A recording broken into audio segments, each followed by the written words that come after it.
Imagine running a business. Ideas are swirling, dreams are big, but the budget?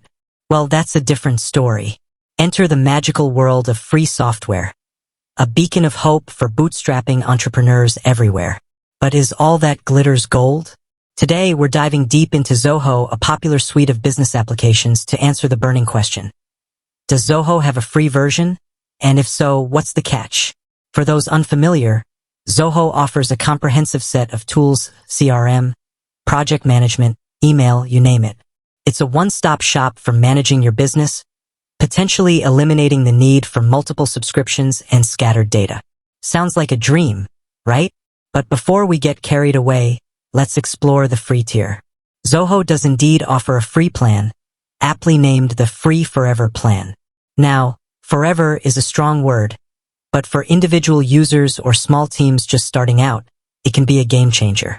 This plan grants access to a limited version of several Zoho applications, allowing you to test the waters and see if Zoho fits your workflow. Let's take Zoho CRM, their customer relationship management tool, as an example. The free version allows you to manage your contacts, track deals, and create tasks, essential functionalities for nurturing client relationships. However, there are limitations.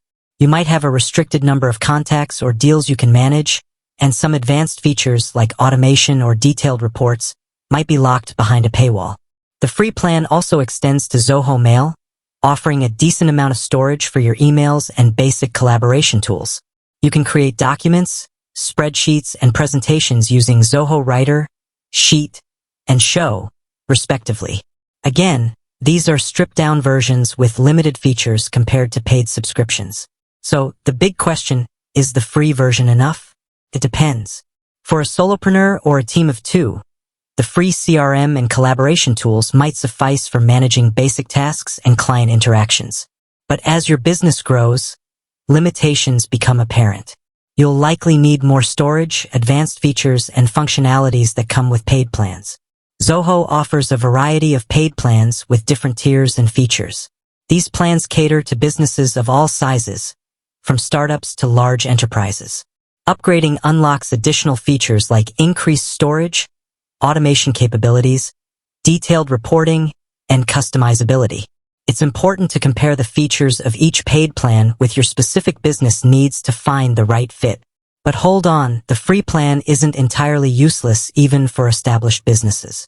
Here's why. The free tier acts as a fantastic testing ground. You can experiment with Zoho's interface, explore its functionalities, and see if it integrates well with your existing workflow before committing to a paid plan. This can save you time and money in the long run compared to blindly jumping into a paid subscription. Of course, there's always a catch, right? Well, the free plan might limit you in ways that hinder your growth. Limited features can lead to manual workarounds, hampering efficiency. Restricted storage could become a bottleneck as your business accumulates data. And let's not forget the potential frustration of hitting limitations right when you need them most. Don't blindly jump into either the free or paid plan. Carefully evaluate your business needs. If you're a solopreneur or a small team just starting out, the free plan can be a great starting point. But if you have a growing business with complex workflows, a paid plan might be a wise investment to streamline operations and boost efficiency.